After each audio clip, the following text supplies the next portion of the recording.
Bag it. I'm gonna pop some tags. Only got $20 in my pocket. Honey, looking for a come up. This is freaking awesome. Yo, c'est Nipix et aujourd'hui on se trouve pour une nouvelle vidéo. Aujourd'hui, je vais vous présenter un nouveau logiciel qui se nomme Internet Download Manager. Donc, qu'est-ce que ce logiciel? Eh bien, Internet Download Manager va vous permettre de télécharger plus rapidement des gros fichiers, comme par exemple des films ou des séries. Donc, c'est très pratique. Pour tester ce logiciel, bien évidemment, on va utiliser le site testdb.info. Donc, dans un premier temps, on va tester notre connexion Internet, puis télécharger des fichiers pour tester tout simplement ce petit logiciel. Donc je vais réduire ça. Donc dans la description, vous téléchargerez Internet Download Manager. Donc il faut l'extraire vers le bureau. Voilà. Vous l'ouvrez.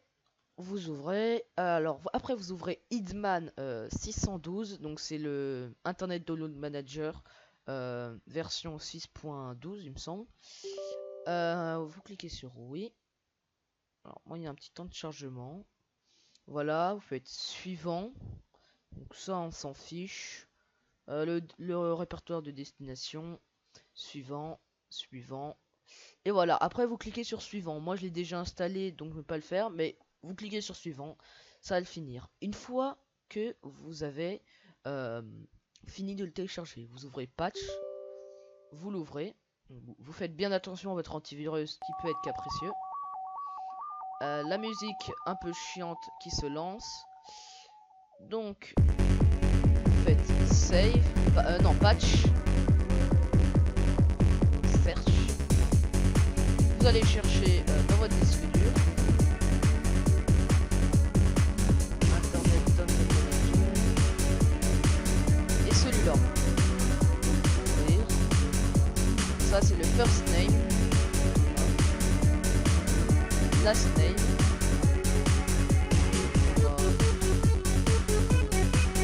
Voilà, je fais n'importe quoi. Patch OK. Donc c'est bon, le patch est fini. Donc normalement, si vous aurez Internet Download Manager, donc le saviez-vous afficher les astuces, on ferme. Enregistrement est grisé. Et normalement, à propos, voilà, ce produit est autorisé à Thomas Nipix.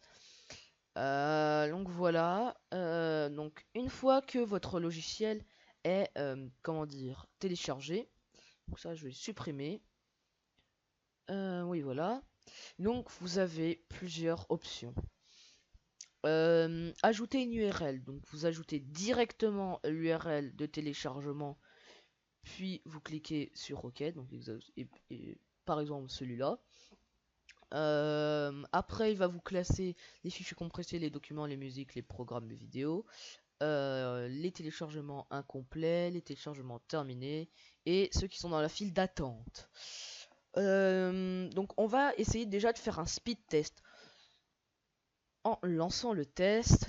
Donc moi c'est pas forcément utile puisque comme vous le voyez, je pense j'ai une bonne connexion. Bon, ça varie en ce moment, je comprends pas pourquoi je tourne autour des 25 mégabits par seconde, mais ça suffit amplement. C'est dû aussi au switch que j'ai installé, oui, parce que j'ai installé un switch pour pouvoir faire un réseau chez moi. Donc je pense que c'est ça qui bride la connexion puisqu'il me semble qu'il est limité à 100 mégabits par seconde en général, donc ça le divise par 2 et puis après bah ça influe aussi, il y a peut-être d'autres choses qui influent sur ma connexion. Mais comme vous le voyez, j'ai une bonne connexion, donc je pense que vous vous doutez que bah moi mes téléchargements, je les télécharge très très vite, mais Internet Download Manager va me permettre de les télécharger encore plus vite, même en 5 minutes chrono. Donc là, il teste mon ping. Bon, voilà, 13 ms minimum, moyenne 15. Donc voilà. Euh, donc on va passer à la partie téléchargement. Donc imaginons vous voulez télécharger un fichier. Je vais pas télécharger un MO parce qu'un MO franchement c'est inutile. Mais déjà on va tester avec 500 MO. Allez.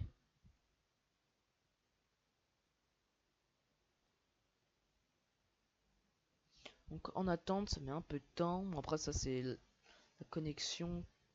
Donc voilà, donc une fois que vous avez téléchargé Internet Download Manager, normalement à chaque fois ça ouvre cette fenêtre. Donc vous choisissez le répertoire où vous voulez que ça enregistre le fichier. Bon, moi bien évidemment ça va enregistrer dans mon download et vous faites démarrer. Donc en fait ce qu'il va faire, donc là c'est du 500 mégas, donc ce qu'il va faire en fait c'est qu'il va télécharger comme vous voyez plein de parties du fichier. Donc il en télécharge 8.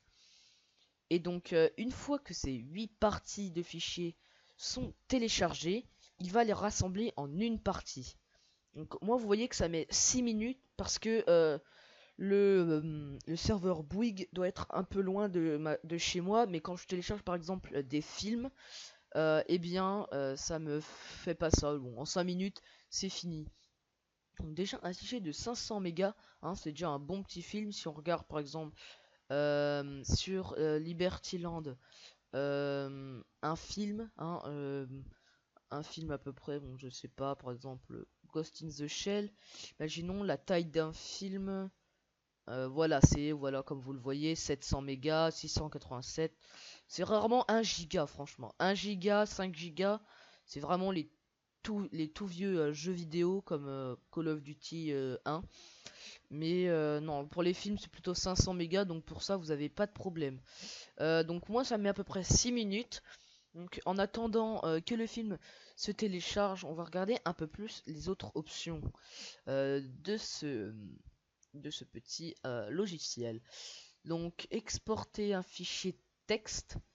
Donc je pense que c'est pour exporter la file d'attente de téléchargement. Donc si vous voulez retélécharger les films, lancer capture du site. Donc une capture en fait. Donc c'est en gros il va capturer toutes les données d'un site. Donc vous nommez la capture, vous mettez l'adresse et après vous choisissez ce que vous voulez capturer, soit toutes les images du site web, soit les fichiers vidéo et voilà. Donc n'essayez pas de télécharger tous les fichiers vidéo par exemple de je sais pas de YouTube parce que ça va pas marcher. C'est plus sur des sites où ils répertorient vraiment les vidéos. Je n'ai jamais testé cette option, mais elle doit être très utile par exemple pour je sais pas, pour récupérer des données sur un site très rapidement. Aussi, téléchargement par lot. Donc, vous ajoutez cette adresse là. Il est possible d'ajouter un groupe de noms de fichiers séquentiels comme image1. Voilà, donc, comme on s'est dit, vous pouvez télécharger des fichiers en lot. Depuis le presse-papier, voilà, impossible de trouver une adresse mail dans le presse-papier. Oui, donc si vous, par exemple, vous avez un fichier, imaginons, vous avez téléchargé un film légalement ou illégalement, ça me regarde pas, sur un fichier.com et l'adresse est un fichier.com, par exemple, voilà, celle-là. Imaginons que vous avez cette adresse, vous la prenez, vous la copiez, vous pouvez fermer, et après, tâche téléchargement par lot depuis le presse-papier. Et là, il a détecté l'adresse que vous avez copiée dans le presse-papier. Et puis après, bah, vous pouvez faire OK et il va la télécharger tout de suite. Après, dans Fichier, donc c'est pour arrêter le téléchargement, pardon, le retirer quand il est fini, le commencer ou le retélécharger encore une fois. Vous pouvez mettre votre téléchargement en pause, tout mettre en pause. Vous pouvez tout arrêter. Vous pouvez aussi reprendre le téléchargement. Planifier, oui, donc ça c'est pour planifier des téléchargements. Je sais pas comment ça fait pour. Bah, je pense qu'il faut laisser l'ordinateur allumé pour qu'il puisse télécharger. Démarrer la file d'attente, donc ça c'est pour voilà. Limitateur de vitesse, oui, paramètres. Donc souvent quand on a une mauvaise connexion, on veut pas que toute notre connexion soit bouffée par un logiciel qui télécharge un film. Donc ce qu'on peut faire, c'est qu'on attribue une limite. Donc 10 octets, on va se le dire, c'est trop peu. En 10 octets, vous allez le télécharger en plus d'une nuit. Mais par exemple, je ne sais pas, 1000 octets déjà, ça fait 1 MO par seconde. Bon, c'est raisonnable. 1 MO par seconde, comme ça le bloque. Bon, moi je suis limité à 1 MO par seconde, donc ça me changerait pas grand chose. Donc si je limite à 1 MO par seconde, voilà, au moins ça bloque 1 MO. Moi de mon côté, si ça me prend que 1 MO, bah, je peux continuer à jouer à mes jeux favoris qui prennent quand même un peu de connexion, même si ça utilise quand même même si le plus important c'est le ping, mais enfin, ça utilise quand même un peu de connexion et on en a quand même besoin. Après, dans les options, donc lancer Internet Download Manager au démarrage de Windows, lancer le module monitoring des clics sur navigateur basé sur Internet Explorer. Moi, j'utilise pas Internet Explorer, donc ça risque pas. Démarrer le téléchargement des URL placées dans le presse-papier. Dès que vous copiez une URL, bon, je vous déconseille, hein, parce que dès que vous copiez une URL, il va essayer de télécharger le fichier directement. Utiliser l'intégration avancée. Donc l'intégration avancée, c'est ce que je vous ai montré. Quand j'ai téléchargé le fichier, ça m'a mis directement la pop-up d'Internet Download Manager. Et puis ça m'a demandé si je voulais télécharger le fichier. Donc là, vous pouvez sélectionner l'intégration de navigateur. Bon, moi, Opera, je peux enlever Mozilla, Edge à la limite, mais moi j'ai que Google Chrome et Microsoft Edge. Après, je peux ajouter un navigateur juste en le localisant dans mes fichiers. Imaginons Chrome application, voilà, imaginons, c'est ça mon navigateur, et après il va faire en sorte que ça marche sur ce navigateur. Touche pour enfoncer, empêcher le téléchargement. Donc, c'est pour empêcher les téléchargements, vous faites Alt, tout de suite ça coupe. Personnaliser menu IDN dans le navigateur. Donc, télécharger, voilà, basé sur Internet Explorer, basé sur Firefox et autres Mozilla. Personnalisation, panneau de téléchargement, IDM dans les édités. Voilà, donc ça c'est les fichiers, les extensions pardon, de fichiers que le logiciel peut télécharger. Donc il peut télécharger du MP4, du AVI, du MWE, du MKV, du OGV, voilà. En fait, vous pouvez sélectionner tout si vous voulez. Hein. Voilà. Après, aussi, souvent quand vous allez aller sur une page qui comporte par exemple une vidéo. Donc imaginons on va aller sur YouTube. Donc voilà, donc s'il veut bien, on va par exemple mettre, je sais pas, une musique no, co- no copyright sound pour pas avoir de problème. Imaginons Wayson Running. Normalement, je vais couper le son. Normalement, vous verrez apparaître, justement, moi je sais pas pourquoi ça ne me le fait pas, pas ça. C'est ce petit logo qui s'affichera en fait pour vous indiquer si vous voulez télécharger la vidéo.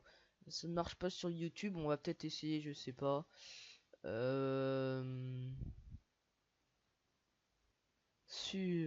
Sur quoi on pourrait essayer? Moi je vais aller sur Google, euh, Daily- Dailymotion. Peut-être que ça marchera sur Dailymotion, je sais pas. Moi je sais qu'après ça marche sur mon site internet où je révise mon code. Bon, après c'est pas très utile de télécharger les vidéos pour, euh, pour vous tester les vidéos de code. Bon, après, ça peut être utile pour certains. Non, bon, ça a pas l'air de marcher, mais peut-être que chez vous ça marchera. Moi, ça marchait. Donc voilà, donc soit vous choisissez le mode complet, soit le mode mini. Donc en gros, quand vous allez avoir la vidéo, et bah juste dans le coin, vous allez avoir ce petit bouton. Donc vous cliquerez dessus et ça téléchargera la vidéo ou celui-là. Donc c'est tout. Exception. Ne pas afficher le panneau pour les sites suivants. Donc voilà, donc pour certains sites, il va vous bloquer le panneau de téléchargement. Bon, moi par exemple, imaginons, je vais enlever. Ça, je trouve c'est peut-être ça qui bloquait, je sais pas. On va recharger. Toujours pas. Bon, bah moi ça marche, franchement, chez moi ça marche. Bon là je sais pas pourquoi ça marche pas. Ne pas capturer automatiquement les téléchargements. Si vous décochez un type de fichier dans cette liste, et si le type de fichier est dans la liste de l'onglet, les téléchargements de ce fichier sont automatiquement capturés. Donc en gros, si vous avez ce type de fichier sur votre navigateur et que vous faites télécharger ce fichier vidéo, déjà ça va pas lancer la vidéo et ça va le télécharger automatiquement. Pour fichier sélectionné, bon, ça c'est pareil, hein, c'est le même panneau. Afficher le panneau de téléchargement pour tous les liens sélectionnés. Donc voilà, donc là vous avez déjà une petite liste. Donc pour chaque fichier, voilà, il va vous demander si vous voulez afficher. Voilà. Moi je vais ajouter un youtube.com. Donc là il s'est mis. On va tester maintenant. Donc peut-être que ça buguait parce que je les avais pas mis dans les exceptions. Toujours un no copyright Sound. Imaginons. Ah, toujours pas. Pourquoi ça ne marche pas, je ne sais pas. Mega upload, bon ça après on s'en fout parce qu'il n'existe plus. Mais enfin pour tous les liens sélectionnés, enfin bref, vous pouvez ajouter les liens. Pour ça c'est bon. Et puis bah le téléchargement normalement tout téléchargé est terminé comme vous pouvez le voir. Donc c'est terminé il n'y a pas longtemps. Vous pouvez ouvrir le dossier. Donc voilà, bon bah le fichier est téléchargé. Bah, c'est tout, parce que je vous ai montré comment télécharger un fichier très rapidement avec Internet Download Manager. Et puis bah j'espère que cette vidéo vous aura plu, hein. Et puis on se retrouve bah, pour une nouvelle vidéo. Allez, salut!